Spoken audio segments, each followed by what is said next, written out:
Hello students and dear friends, I am Amrin Ansari and you are watching me Science of Life.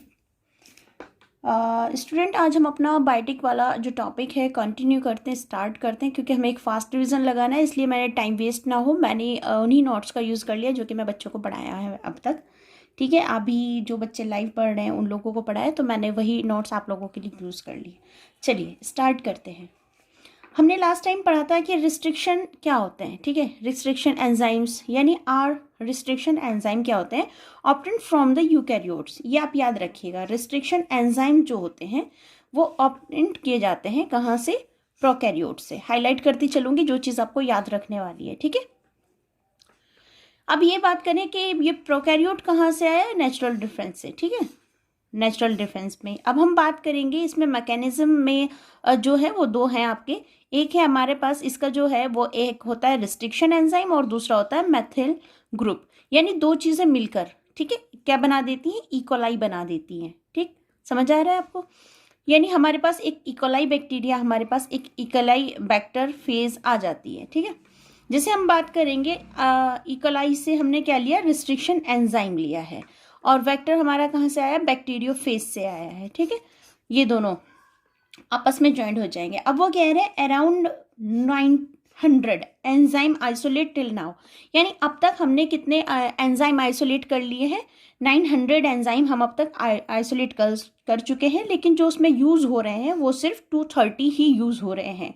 अगर मैं बात करूं कि ये क्या चीज़ है, डीएनए है, ये पूरा आपको दिखाई दे रहा है डीएनए है, तो वो कह रहे हैं restriction enzyme come and scan the DNA, यानी ये जो आप पार्ट देख रहे हैं दिस इज, ये क्या है, यानी ये डीएनए का जो सेगमेंट है इस पूरे पर कौन काम कर रहा है, रिस्ट्रिक्शन एंजाइम। मैं ये नहीं कह रही हूँ ये अलग अलग जगह पे, ये यही वाला है, ये यहाँ से चल के यहाँ आया है, यहाँ आया है, यानी इसको पूरे को ये स्कैन करता है, स्कैनिंग करने का काम करता है डीएनए की कौन, रिस्ट्रिक्शन एंजाइम, याद रखिएगा।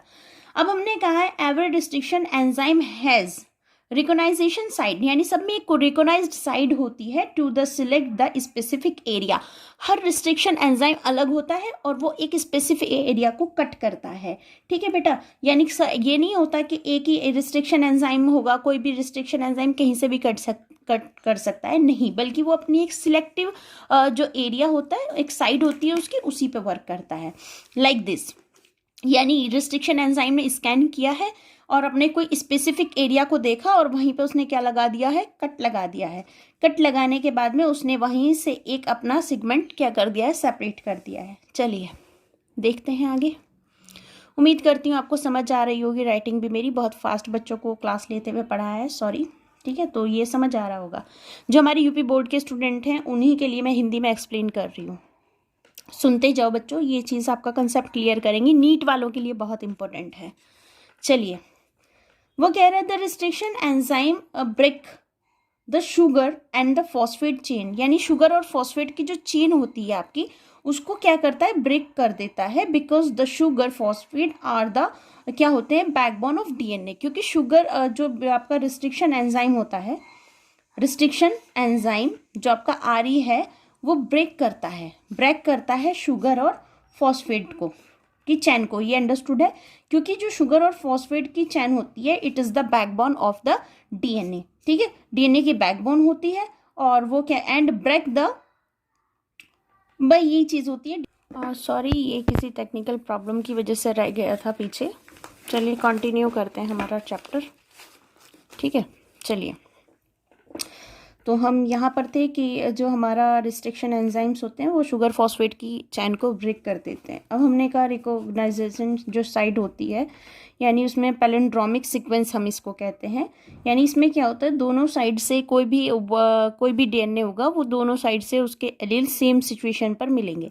जैसे कि हमने इंग्लिश के कुछ वर्ड में एग्जाम्पल आपको दिया है, जैसे अगर हम राइट से पढ़ेंगे तो MOM मॉम, लेफ्ट से भी पढ़ेंगे तो MOM मोम ही रहेगा। DAD डैड, NITIN नितिन, और अपोजिट से भी पढ़िए नितिन। मलयालम MALYALAM मलयालम ही हुआ है, और लेफ्ट से भी पढ़ लीजिए MALYALAM मलयालम। ठीक है, फॉर एग्जाम्पल हमने आपको बताया कि कोई N से S की तरफ जाए या S से N की तरफ जाए वहाँ पर सेम रहेगा। ठीक है, जैसे हमने एक एग्जाम्पल आपका लिया है इको R1 का। इको R1 में क्या होने वाला है, जैसे कि मैंने आपसे कहा 5-3- 3-5- both are the same sides, both have the same allele, यानी दोनों के पास सेम एलील होने वाला है। जैसे कि 3 के फर्स्ट पॉइंट पर C है तो 3 के फर्स्ट पॉइंट पर C है, 3 के सेकंड पॉइंट पर T है, 3 के सेकंड पॉइंट पर T, थर्ड पर T, फोर्थ पर A, ये देखिए फिफ्थ पर A और 6 पर आपका G है, वो सब कुछ सेम मिलेगा। 5 में 5 के फर्स्ट पर G है, G बिल्कुल 5 के फर्स्ट पर G है, 5 के सेकंड पर A है, G 5 के सेकंड पर A है, 5 के थर्ड पर भी A है, 5 के थर्ड पर A है, 5 के फोर्थ पर T और 5 के फोर्थ पर भी T और ये भी T और ये अगला भी। उम्मीद करती हूँ इतना आपको समझ आ गया होगा।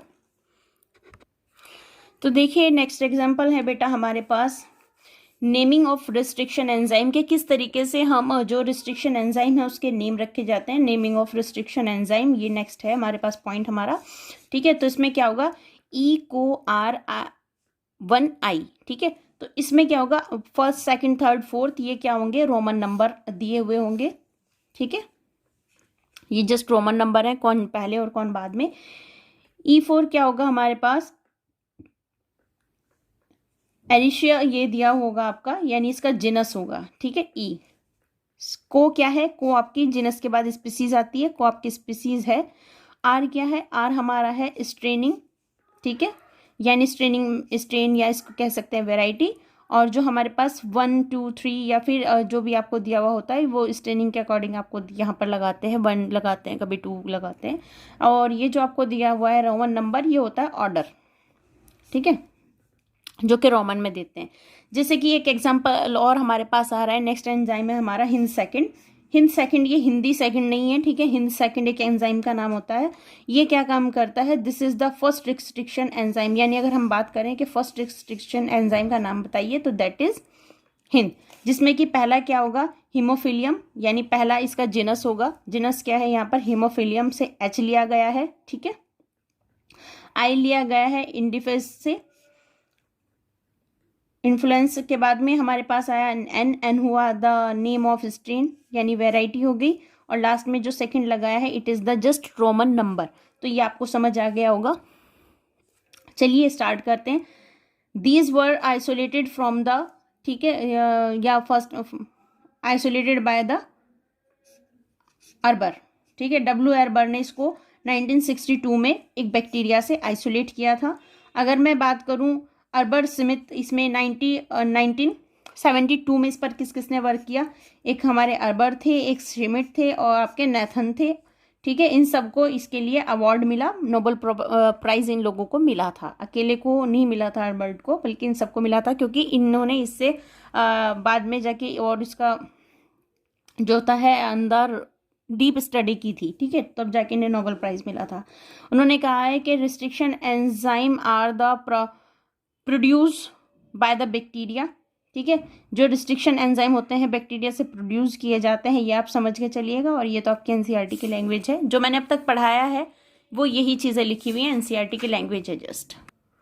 तो ये हमारा नेक्स्ट है, इसमें वो ये सारे के सारे, अब इन्होंने ये सारे जो पॉइंट्स हैं वो आपके एनसीईआरटी में दिए हुए हैं, मैंने बस अपने नोट्स बनाए हुए हैं तो मैंने ये लिख रखे हैं, ठीक है। आपको अगर नोट्स चाहिए आप कमेंट बॉक्स में डालिए, मैं कमेंट्स बॉक्स में आपको नोट्स दे दूँगी, ठीक है। कमेंट्स बॉक्स में मिल जाएंगे, टेलीग्राम पर मिल जाएंगे, लेकिन उसके लिए आपको कमेंट डालना होगा, ठीक है। ECOR फर्स्ट क्या होगा, ये कॉस्ट वे हो जाएगा, ठीक है। यहाँ ने इन्होंने क्या निकाला है, यानी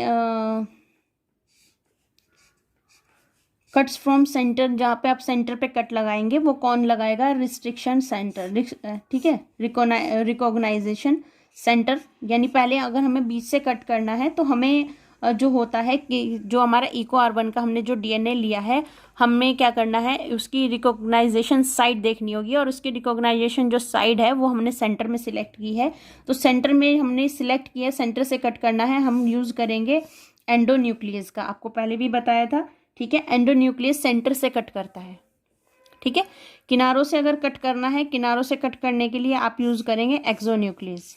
एक्सोन्यूक्लियस का यूज़ होता है, आप किनारा अलग करना चाहते हैं पूरी तरीके से, लेकिन यहाँ से आपने अंदर से कट किया। अंदर से मतलब मैं ये नहीं कह रही हूँ DNA के बीच से, मतलब बीच के सेगमेंट्स आपने अलग किए, ये दिख रहे हैं ना आपको, ये अलग से दिखाया है, यानी आपने AATTCG यहाँ से लिया है, ठीक है।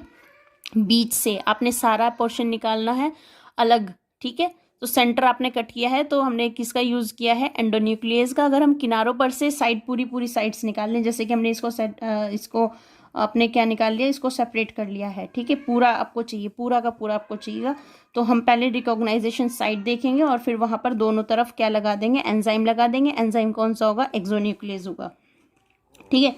अब जैसे कि यहाँ पे अगर किसी बच्चों को एंडोन्यूक्लियस वाला पार्ट समझ नहीं आया हो, तो यहाँ पे मैंने उसको डीप में समझाया है कि जब हमने इसको अलग किया है, तो यहाँ पर देखिए ये साइड से जा रहा है एरो, तो ये कुछ ऐसा बन गया है, ठीक, देखिएगा, यानी GCTTA, ठीक है, AATTCG, ये इसके साथ चला जाएगा और ये क्या हो जाएगा, ओवर हैंगिंग स्टिक एंड हो जाएंगे, ठीक है। यहाँ पे हमें क्या मिलने वाले हैं, ओवर हैंगिंग स्टिकी एंड्स मिलने वाले हैं, ठीक है। अब हम बात करेंगे DNA ligase use for at the DNA, ठीक, ये आप याद रखिएगा।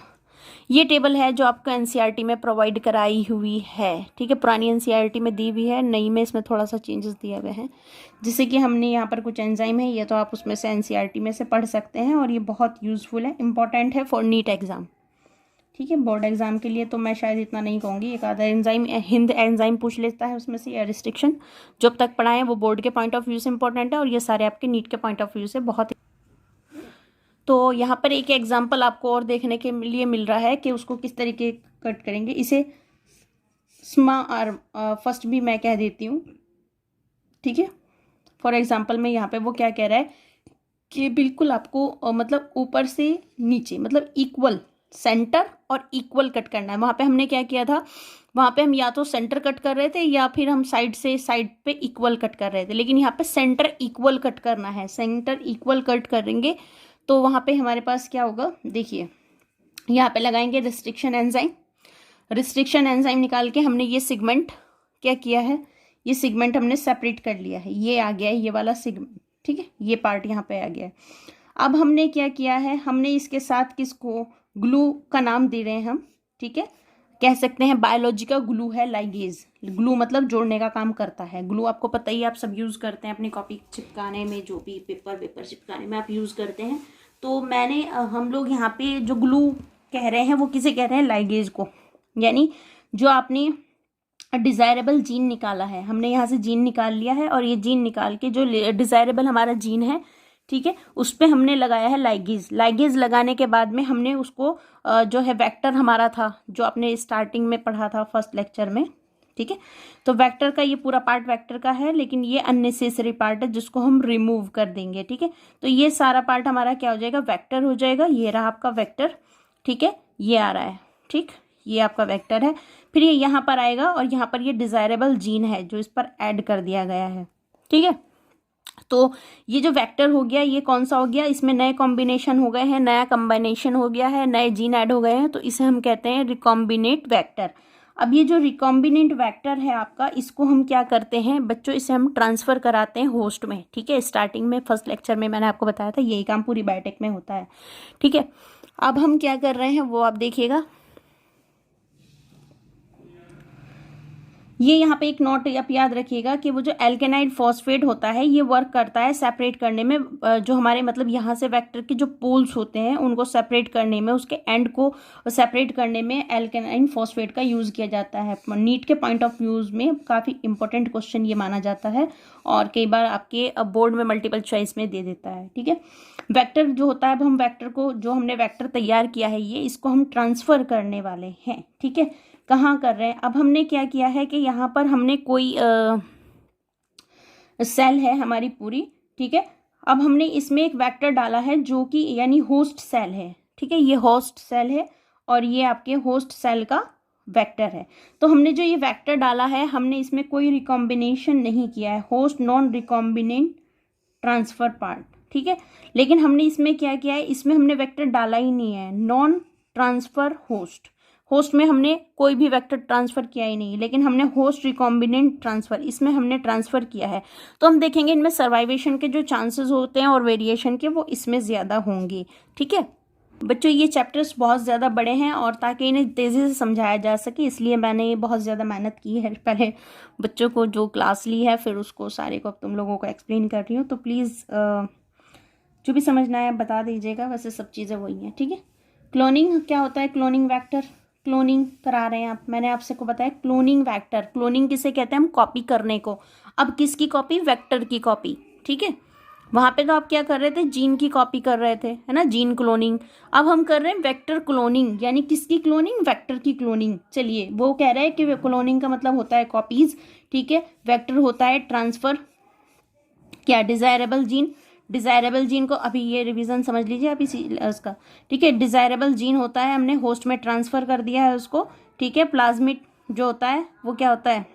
एक्सेप्ट करता है डिजायरेबल जीन को, और उसके बाद में यहाँ पर जो कॉपीज होती हैं, हाई नंबर ऑफ कॉपीज, बहुत सारी कॉपीज हमने बना ली हैं जो भी हमने नया होस्ट तैयार किया है, और अब इसका करा रहे हैं सेल्फ रेप्लिकेशन। सेल्फ रेप्लिकेशन में ये क्या हो जाएगा? यहाँ पे नंबर 1 बैक्टीरियोफेज, ठीक है। बैक्टीरियोफेज में, या फिर आप इसका क्या करा सकते हैं? प्लाज्मोडियम करा सकते हैं। अब हम बात करेंगे इसमें क्या हो जाएगा? Properties of the cloning. इससे तो चलें आप छोड़ ही दें, ये सब चीज़ें वही हैं जो मैंने कराई हैं। बस इस चीज़ को याद रखिएगा कि यहाँ पे जो हम करा रहे हैं, अब क्लोनिंग वेक्टर किसे कहते हैं? वेक्टर मतलब होता है जो डिजायरेबल जीन आपने होस्ट में ट्रांसफर किया था, वो पूरी जो आपके पास सेगमेंट या सेल आपको मिली है, उसकी आप क्लोनिंग करा रहे हैं, उसकी आप कॉपी करा रहे हैं। कॉपी में क्या हो रहा है? हाई नंबर ऑफ कॉपीज आपको प्रोड्यूस हो रही हैं, जिनमें हम सेल्फ रेप्लिकेशन कह सकते हैं आप उन्हें, ठीक है। एंड आई होप आपको ये समझ आ गया होगा और बहुत अच्छे से समझ आ रहा होगा। चलिए अब हम स्टार्ट करते हैं BMHI। ये बहुत इंपॉर्टेंट चीज़ है, ठीक है। एग्जाम के पॉइंट ऑफ व्यू से बहुत ज़्यादा इंपॉर्टेंट है। बहुत बार इसका डायग्राम दे देता है, मैं समझाऊंगी, दिखाऊंगी आपको इसका डायग्राम। मैंने अभी बच्चों को बताया, आपको भी बताऊंगी कि इसमें क्या होता है। एंटीबायोटिक रेजिस्टेंस जीन्स होते हैं, ठीक है। एंटीबायोटिक रेजिस्टेंस जीन्स में हम कुछ मार्कर यूज करते हैं, जैसे कि मल्टीपल रेस्ट्रिक्शन एंजाइम जो होते हैं, वो क्लोनिंग साइट्स क्या करते हैं? अपनी क्लोनिंग साइट्स पर जाते हैं। जैसे कि हमने एग्जाम्पल के लिए यहाँ पे रेस्ट्रिक्शन एंजाइम है, यहाँ पर एक दूसरा एंजाइम है जिसका नाम है BAMH फर्स्ट, ठीक है। अब ये क्या होगा? Single side for one enzyme, ठीक है। एक एंजाइम यहाँ पर वर्क करने वाला है। चलिए अभी मैं आगे इसको NCERT के डायग्राम पे समझाती हूँ। ये जो इतना सा आप पार्ट देख रहे हैं ना, ये छोटा सा पार्ट जो मैं आपको बायोटेक का पढ़ा रही हूँ, इसके अंदर यहाँ से नीट में क्वेश्चन लगता ही है। ये बात आप याद रख के चलिएगा। कोई पेपर ऐसा नहीं जाता जिसमें से इसमें से किसी भी एंजाइम के बारे में ना पूछा रख गया हो। ये एंजाइम जरूर पूछता है, ठीक है। BMR वगैरह कुछ भी पूछ लेता है। चलिए मैंने यहाँ पे हम स्टार्ट करते हैं। यहाँ पे देखिएगा आप, ये कह रहा है, ये आपको NCERT के पेज नंबर 19 पर मिल जाएगा डायग्राम। मैंने है ना 199 पे मिल जाएगा। PBR 322 यानी 322, ठीक है। यहाँ पर आपको मिल जाएगा। ये एक एंजाइम है, वो ये आपको क्या बताया? P क्या है? प्लाज्मिड है। जैसे मैंने आपको बताया कि इसके नाम को कैसे नेमिंग करते हैं इसकी, ठीक है। बॉल्वेयर है B से, ठीक है। रिकॉग्नाइज्ड हो जाता है R से।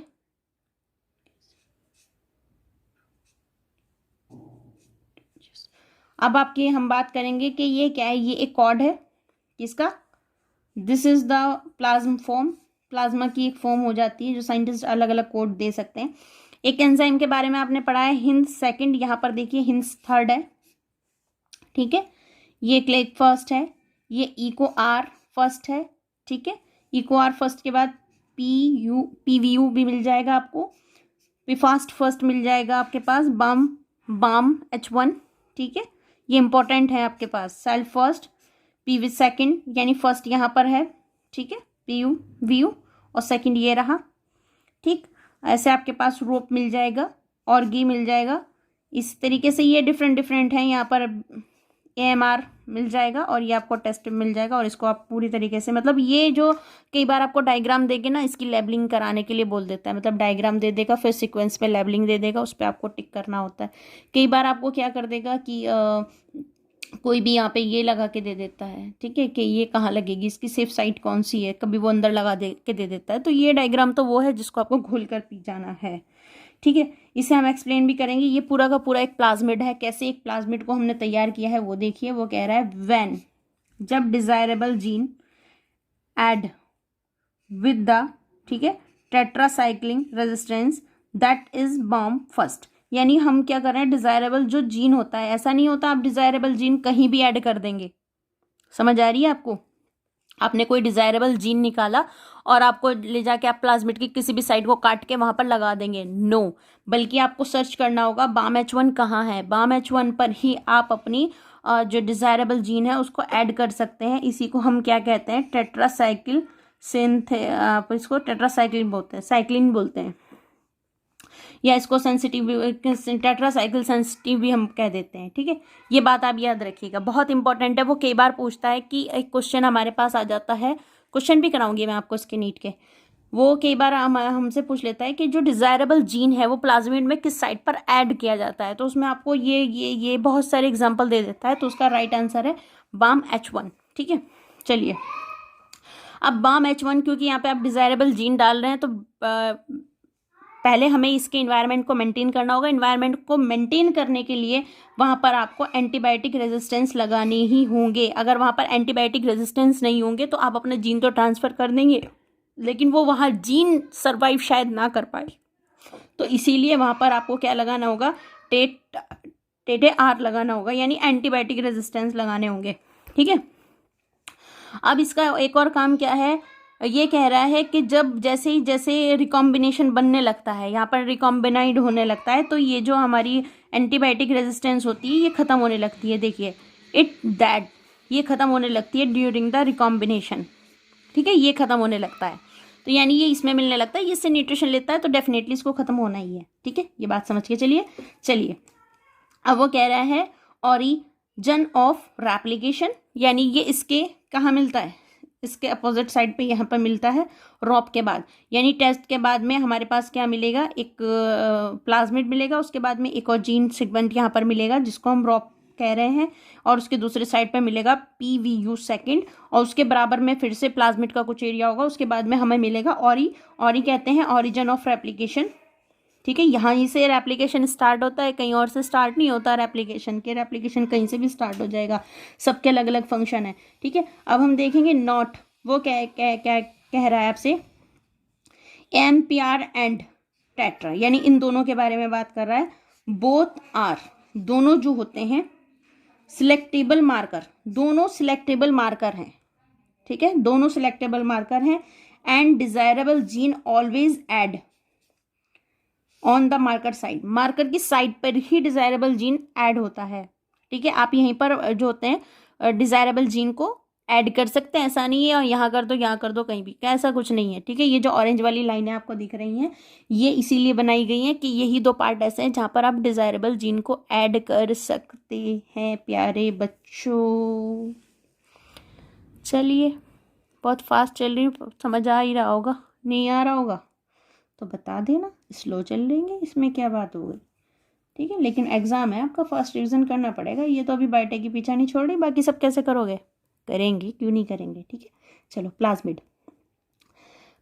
क्या होते हैं, प्लाज्मिड आर एक्स्ट्रा क्रोमोसोमल, ठीक है, extra chromosomal double standard DNA molecule, यानी प्लाज्मिड क्या होते हैं, प्लाज्मिड ही था बच्चों, ये प्लाज्मिड है पूरा का पूरा जो बनाया हुआ है। ठीक है, प्लाज्मिड क्या होते हैं, extra chromosomal double standard DNA molecule होते हैं दैट रेप्लिकेट इन, ठीक है, वो रेप्लिकेट करते हैं इंडिपेंडेंटली। ठीक है, इंडिपेंडेंट होके वो क्या करते हैं, रेप्लिकेशन करते हैं from the chromosome with the bacterial cell.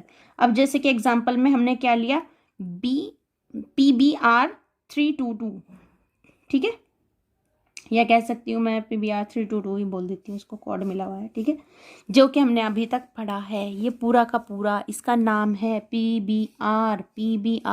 ये PBR पूरा एक प्लाज्मिड है जो कि extra chromosomal double DNA standard DNA है। ठीक है, वो रेप्लिकेशन कर सकता है, बिल्कुल कर सकता है, इंडिविजुअली कर सकता है। एग्जाम्पल के लिए आपको दे दिया है, वो कह रहे हैं सम अदर एंजाइम डुप्लीकेट, दूसरे एंजाइम भी हो जाते हैं जो डुप्लीकेट करते हैं in the same laboratory like. ठीक है, सेम चीज़ों को का काम करते हैं। जैसे कि हमने क्या लिया, PU-C8 is also the important. ठीक है, एक बात याद रखिएगा, ये जो सारे कोड है ना, ये सारे नाम हैं, नीट में यही आते हैं और जो बच्चों का दिमाग चला देते हैं, इसलिए इन्हें बहुत अच्छे से पढ़ना। ओके शाहजमाल ठीक है, देखिए डिस्ट्रीब्यूशन ऑफ यूनिट है 8। वैसे मैं यहाँ से शुरू करना चाहिए मुझे, ठीक है। देखो P4 होता है प्लाज्मिड, U4 है यूनिवर्सल ऑफ कैलिफोर्निया, यानी इसकी डिस्कवरी यहाँ पे कैलिफोर्निया में हुई थी, ठीक है। ये कैलिफोर्निया का ही सी है, ठीक। ये सी है कैलिफोर्निया का है और ये आपका डिस्ट्रीब्यूशन यूनिट है इसकी, ठीक। ये एनसीईआरटी के कुछ पॉइंट है जो अब तक समझाया वही है। वो कह रहा है द साइज ऑफ प्लाज्मिड का जो साइज है किसका, PBr322 इज कितना है 4 इसका साइज लगा देती हूँ मैं। साइज किसका PBr322 का है 4.3 kb, ठीक है। अब ये देखिए इट कंसिस्ट ऑफ 2 साइट, इसके पास कितने हैं 2 site of antibiotic resistance gene है इसके पास में, और there for the selection of 2 step process है इसके। The number of copies is quite high, और इसकी जो नंबर ऑफ कॉपीज होती हैं वो कुछ हाई होती है। चलते हैं आगे। देखिए ये भी वही एंजाइम है, सेम एंजाइम आपको दिया हुआ है, ठीक है। कौन सा, यही वाला, ठीक है। वो कह रहा है कैसे वर्क करेगा, तो देखिए ऐसे वर्क करेगा।